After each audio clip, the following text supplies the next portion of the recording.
मेरे प्रिय दर्शकों, बहुत बहुत नमस्कार।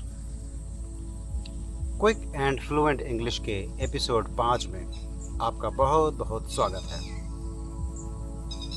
मेरा यह चैनल इस बात में विशिष्ट है कि मैं इसमें हिंदी माध्यम से अंग्रेज़ी भाषा की आधारभूत व्याकरण यानी फंडामेंटल ग्रामर वो सिखाता हूँ और जीवन में दैनंदिन उपयोग में लाई जाने वाली जो भाषा है यानी डेली यूज़ में जो हम लैंग्वेज यूज़ करते हैं उसको सिखाते हैं, जिससे कि आप अपने व्यक्तिगत जीवन में एवं व्यावसायिक जीवन में इंग्लिश में बात करने में प्रभावशाली रूप से सक्षम हो सकें।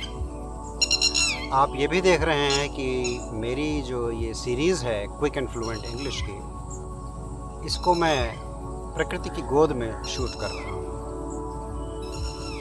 आपको पृष्ठभूमि में कुछ पक्षियों की भी आवाज़ें सुनाई दे रही होंगी। मुझे आशा है कि आप इसे एंजॉय करेंगे। अभी तक मैंने आपको प्रोनंसिएशन से संबंधित कुछ नियम बताए और एपिसोड 1 से लगाकर 4 तक टेंसेस के नियम बताए। आज के इस 5वें एपिसोड में मैं प्रारंभ से लेकर अब तक के जो हमने चैप्टर्स आपको बताए उनको साथ में रखते हुए कुछ नई चीज़ें भी बताऊंगा। टेंसेस के विषय में सबसे जो एक मूलभूत चीज़ जानने की है वो ये है कि टेंस का मतलब होता है काल यानी समय, अर्थात कर्ता के द्वारा किस समय विशेष पर क्रिया की जा रही है। और कर्म यानी ऑब्जेक्ट क्या होता है, जो वाक्य के बिल्कुल अंत में होता है। जैसे मैं गीत गाता हूँ तो मैं सब्जेक्ट है, गीत कर्म यानी ऑब्जेक्ट है हिंदी में, और गाता हूँ ये क्रिया और सहायक क्रिया हिंदी की है। हिंदी के वाक्यों में कर्ता कर्म क्रिया यह सीक्वेंस यानी क्रम होता है, और इंग्लिश के सेंटेंसेस में अफर्मेटिव्स में क्रम होता है subject verb and object. Verb में हमेशा 2 चीज़ें साथ में चलती हैं, मुख्य क्रिया और सहायक क्रिया। इस चीज़ को हम बिल्कुल अच्छी तरह से अपने दिमाग में बसा लें। प्रश्नवाचक वाक्यों में इंटरोगेटिव सेंटेंसेस में क्या होता है, इंग्लिश में सब्जेक्ट के पहले वर्ब या हेल्पिंग वर्ब आ जाता है। ऐसे वाक्यों में, जिन वाक्यों में हेल्पिंग वर्ब यूज होता है तो हेल्पिंग वर्ब सब्जेक्ट के पहले आ जाएगा, और अगर जिन सेंटेंसेस में केवल मेन वर्ब होता है जैसे सिंपल प्रेजेंट और सिंपल पास्ट टेंस में, तो वो मेन वर्ब ही सब्जेक्ट से पहले आ जाएगा यदि वाक्य इंटरोगेटिव यानी प्रश्नवाचक है। तो इस बात को हमेशा ध्यान रखें, तो बोलने में आपको कभी भी न तो हिचक होगी और ना ही आपसे कोई त्रुटि यानी गलती होगी। आज हम आपको एक और ख़ास चीज़ बताने जा रहे हैं, वो है प्रेजेंट इंडेफिनिट और पास्ट इंडेफिनिट के अफर्मेटिव सेंटेंसेस में जब हम कोई बात जोर देकर कहते हैं, स्ट्रेस करते हैं, उसको एम्फसाइज करके कहते हैं, तो उनका हम ट्रांसलेशन कैसे करते हैं, उसको हम इंग्लिश में कैसे बोलते हैं। उदाहरण के लिए जो पहला अफर्मेटिव सेंटेंस है हमारे चार्ट के अनुसार, मैं गाता हूँ, आई सिंग, क्योंकि प्रेजेंट इंडेफिनिट के अफर्मेटिव में कोई हेल्पिंग वर्ब डू डज नहीं लगता, straight subject and first form of the main verb, वाक्य खत्म हो जाता है अगर कोई कर्म या ऑब्जेक्ट नहीं है। तो अगर हम ये कहें मैं गाता तो हूँ, तब हिंदी में हमने तो शब्द जोड़ दिया, तो शब्द के जोड़ने से क्रिया पर यानी वाक्य पर जोर पड़ गया, स्ट्रेस एम्फेसिस पड़ गया। इंसान जोर दे के कह रहा है कि मैं गाता तो हूँ, तो सेंटेंस तो ये अफर्मेटिव है, लेकिन तो लग जाने से इस वाक्य पर जोर पड़ जाता है। तो जोर डालने के लिए हम क्या करते हैं, इस जोर वाले एम्फेसिस वाले प्रेजेंट इंडेफिनिट के अफर्मेटिव सेंटेंस में हम हेल्पिंग वर्ब को लगा देते हैं, बस इतना ही करते हैं। तो क्या इंग्लिश हो गई, मैं गाता तो हूँ, आई डू सिंग। अगर हम कहें वह गाती है, शी सिंग्स, और इसमें भी तो लगा दें, वह गाती तो है, तो क्या हो जाएगा, शी डज सिंग। बस इतनी सी बात आपको याद रखनी। शी और ही एक वचन है तो डज लगेगा, और क्रिया का पहला रूप जो कि मुख्य क्रिया है, मूल क्रिया है, रूट वर्ब है। पास्ट इंडेफिनिट पे आते हैं। मैं गाता था या मैंने गाया या मैंने गा लिया। अब इसमें हमने तो जोड़ दिया। मैं गाता तो था, मैंने गाया तो, या मैंने तो गा लिया। तो इसमें भी वक्ता जो है वो तो लगा करके क्रिया पर, वाक्य पर जोर डाल रहा है, स्ट्रेस डाल रहा है। तो हम क्या करेंगे? यद्यपि पास्ट इंडेफिनिट के अफर्मेटिव सेंटेंस में भी कोई हेल्पिंग वर्ब नहीं लगता, स्ट्रेट सेकंड फॉर्म लगता है मेन वर्ब का, लेकिन तो लग जाने से हम इसको भी हेल्पिंग वर्ब लगा करके ट्रांसलेट करेंगे। मैं गाता तो था, आई डिड सिंग। जहां डिड लगेगा वहां सेकंड फॉर्म नहीं लगेगा, वहां पर फर्स्ट फॉर्म लगेगा। हमेशा पास्ट इंडेफिनिट के संदर्भ में इस चीज को हम जिंदगी भर के लिए स्मरण कर लें कि डिड जहां लगा वहां पर सेकंड फॉर्म न लग के फर्स्ट फॉर्म लगता है। ये गलती अक्सर लोग याद करने के बावजूद करते हैं। तो ये जो छोटे छोटे नियम मैं आपको बताता चल रहा हूँ, इसको आप ध्यान से सुनिए, बार बार अभ्यास करिए। जो कुछ भी पढ़ें जोर से बोल कर पढ़ें। कोई पुस्तक पढ़ें, अखबार पढ़ें, या कोई साइन बोर्ड भी पढ़ें इंग्लिश में, तो उसको जोर जोर से बोल करके उच्चारण पूर्वक पढ़ें और अपने आप को सुने कि आपको जोर से बोलकर पढ़ने में कोई दिक्कत तो नहीं हो रही है, कोई आपकी उच्चारण की गलती तो नहीं हो रही है। तो प्रोनाउंसिएशन में कोई मिस्टेक न हो और आपकी ज़बान एकदम साफ हो जाए।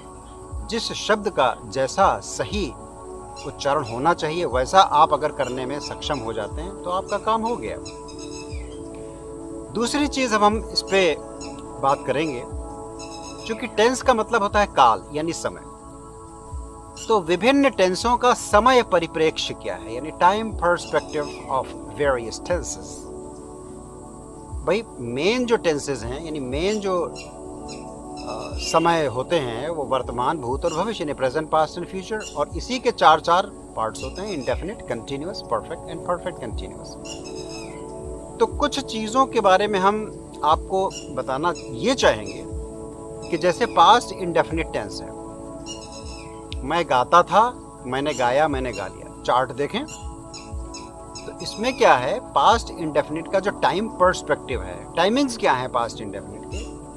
पास्ट इंडेफिनिट का जो टाइम होता है वो है निकट अतीत यानी नियर पास्ट, अर्थात कर्ता के द्वारा क्रिया जो है वो नियर पास्ट में, यानी अभी बहुत समय नहीं बीता है, नियर पास्ट यानी निकट अतीत में वो क्रिया संपन्न हुई है, इसलिए उसको हम पास्ट इंडेफिनिट में ट्रांसलेट करें। कभी कभी ऐसा होता है कि हम पास्ट इंडेफिनिट की जगह उसी वाक्य को पास्ट परफेक्ट में भी बना लेते हैं। ये ध्यान रखिए, पास्ट परफेक्ट की जो एग्जैक्ट टाइमिंग है, उसका जो एग्जैक्ट टाइम पर्सपेक्टिव है वो है डिस्टेंट पास्ट यानी सुदूर अतीत। निकट अतीत में अगर कोई क्रिया होती है तो पास्ट इंडेफिनिट में उसको कहें।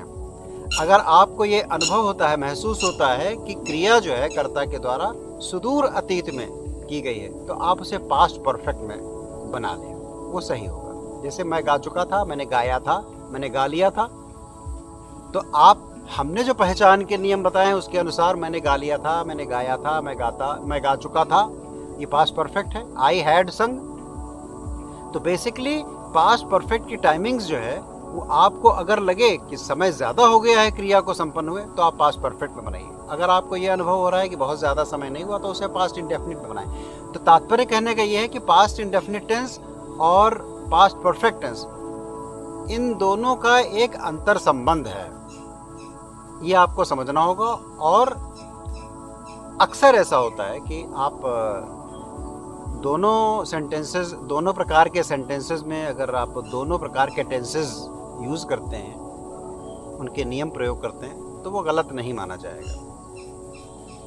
अब आते हैं प्रेजेंट परफेक्ट टेंस पे। तो जैसा कि टेंस के नाम से ही जाहिर है कि क्रिया जो है प्रेजेंट में परफेक्ट हुई है, यानी वर्तमान में, यानी अभी हाल ही में कोई क्रिया संपन्न की गई है। तो अब आप हिंदी के वाक्य ध्यान से देखिए, की गई है से प्रेजेंट, और गई में ई है तो सेकंड लास्ट में आ ई ए होता है, तो वो परफेक्ट है।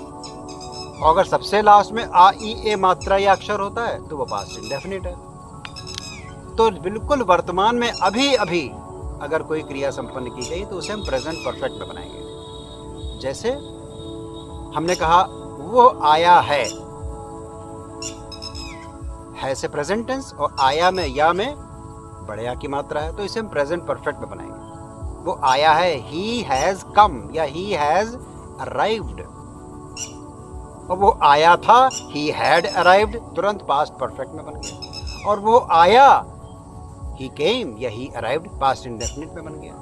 तो आप विभिन्न टेंसेस के अंतर संबंधों को, यानी जो इनका इंटर रिलेशन है, उसको अगर हम समझ लेंगे तो आपको इंग्लिश बोलने में कभी किसी प्रकार का संकोच नहीं होगा और आपको भ्रम भी नहीं होगा। जब भ्रम और संकोच नहीं होता है तो आप धारा प्रवाह आत्मविश्वास के साथ अंग्रेजी भाषा में संवाद या संचार करने में सक्षम हो जाते हैं। अभी के आगे के कुछ एपिसोड्स में मेरा जो माध्यम है आपको इंग्लिश सिखाने का, उसमें हम हिंदी भाषा को ही माध्यम रखेंगे और मैं अधिकांश हिंदी में ही बात करूंगा ताकि आपके फंडामेंटल्स क्लियर हो जाएं। कुछ लोगों को सुझाव आया कि आप इंग्लिश में ही बोलिए, इंग्लिश में ही लेसन्स दीजिए। मैं समझता हूं कि ये विचार बहुत गलत है, क्योंकि मेरा उद्देश्य ये है कि जितने भी विश्व में और भारत में, संपूर्ण भारतीय उपमहाद्वीप में हिंदी और उर्दू बोलने वाले लोग हैं, वो आसानी से घर बैठ के कम से कम बेसिक कन्वर्सेशनल इंग्लिश सीख सकें और अपने बेसिक्स को, फंडामेंटल्स को आप आगे बढ़ा सकते हैं। तरह तरह की किताबें पढ़िए, इंटरनेट पे भी बहुत से ऐसे लिंक्स आपको मिल जाएंगे जिसमें आप छोटी छोटी कॉन्वर्सेशंस के सैंपल्स को सुनिए। कहीं कहीं कुछ कॉन्वर्सेशंस स्क्रीन पे लिखी हुई भी आती हैं, उनका टेक्स्ट भी आता है, उससे आप प्रैक्टिस कर सकते हैं। हिंदी माध्यम की कुछ पुस्तकें भी ऐसी उपलब्ध हैं जिनसे आप बेसिक्स सीख सकते हैं। लेकिन हमारे पास जो चार्ट, जो मैं स्क्रीन पर भी डिस्प्ले करता हूँ और हमारे फेसबुक पेज पर भी जो फुल डॉक्यूमेंट्स पड़े हुए हैं चार्ट्स के और टेक्स्ट के रूप में हमारे लेसन्स हैं, उनको आप प्रिंट आउट करके उनको अपने फोल्डर में जमा कर लें और फिर उनका नियमित अध्ययन यानी रेगुलर स्टडी आप करते रहिए। हमारे एक भी एपिसोड को आप मिस न करें, लगातार देखें, एक एक एपिसोड को कई कई बार देखें ताकि आपका सीखने का जो सीक्वेंस है, क्रम है, वो न टूटने पाए, श्रृंखला ये जो चेन है वो टूटने न पाए। तो मैंने आज आपको आज के 5वें एपिसोड में क्या बताया? प्रेजेंट इंडेफिनिट और पास्ट इंडेफिनिट के एम्फेसिस वाले सेंटेंसेस। जहां तक प्रेजेंट इंडेफिनिट और पास्ट इंडेफिनिट के एम्फेसिस वाले सेंटेंसेस का प्रश्न है, ये दो शब्द तो और भी टेंसेस में लग सकता है, लेकिन उसमें कोई व्याकरण में आधारभूत परिवर्तन नहीं होगा, उनको जैसे हैं वैसे आप बना लें। हाँ, कभी कभी ऐसा जरूर होता है कि जैसे फ्यूचर इंडेफिनिट में हमने कहा कि वह जाएगा, ही विल गो, और हमने कहा वह तो जाएगा या वो अवश्य जाएगा, तो हम विल को शैल में परिवर्तित कर देते हैं, ही शैल गो। लेकिन सेकंड और थर्ड पर्सन के प्रोनाउंस के साथ हम शैल तब यूज कर सकते हैं जब वाक्य पर स्ट्रेस, एम्फेसिस या जोर पड़ गया। इस बात का भी ध्यान रखना है। ये धीरे धीरे आप जब अभ्यास करेंगे और लोगों के बीच थोड़ी बहुत इंग्लिश बोलने का साहस करेंगे, अभ्यास करेंगे, तो धीरे धीरे ये नियम भी आपको पता हो जाएंगे और प्रवाह भी आपकी भाषा में आ जाएगा। अन्य टेंसेस में अगर स्ट्रेस पड़ जाता है तो हम कुछ अन्य शब्द जोड़ सकते हैं, जैसे वो निश्चित रूप से चला गया है या वह तो चला गया है, प्रेजेंट परफेक्ट टेंस, या वह तो जा चुका है। तो इसमें कोई ग्रामर के रूल से संबंधित परिवर्तन नहीं होगा, तो खाली हम एक एक्स्ट्रा शब्द जोड़ देंगे, डेफिनेटली या certainly. He has definitely left, वो तो चला गया है या वो तो बिल्कुल चला गया है, वो निश्चित रूप से चला गया है। तो अपने भावों की अभिव्यक्ति करने के लिए हम प्रॉपर टेंस चुने और उस टेंस के ट्रांसलेशन में कुछ जो जरूरी शब्द हों, जो आपके भावों की संपूर्ण अभिव्यक्ति करने में सक्षम हो, समर्थ हो, उनका प्रयोग करिए। कभी आपसे कोई गलती नहीं होगी। आज के लिए केवल इतना ही। हमें अपना फीडबैक अवश्य देते रहिएगा।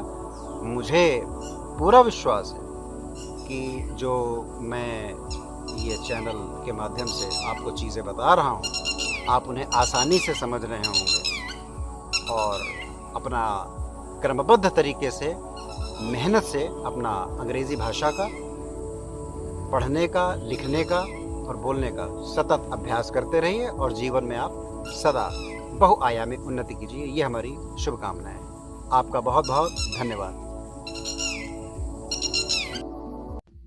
मेरे प्यारे शिक्षार्थी भाइयों और बहनों, एपिसोड 5 से रिलेटेड कुछ तथ्यों को मैं एक बार फिर से स्पष्ट करना चाहूँगा। वो ये कि हिंदी का जो सकारात्मक वाक्य है, हिंदी का अफर्मेटिव सेंटेंस, उसकी संरचना का क्रम क्या है?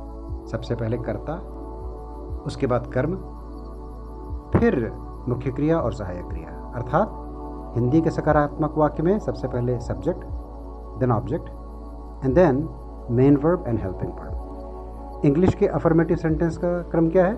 Subject, helping verb, main verb and then object.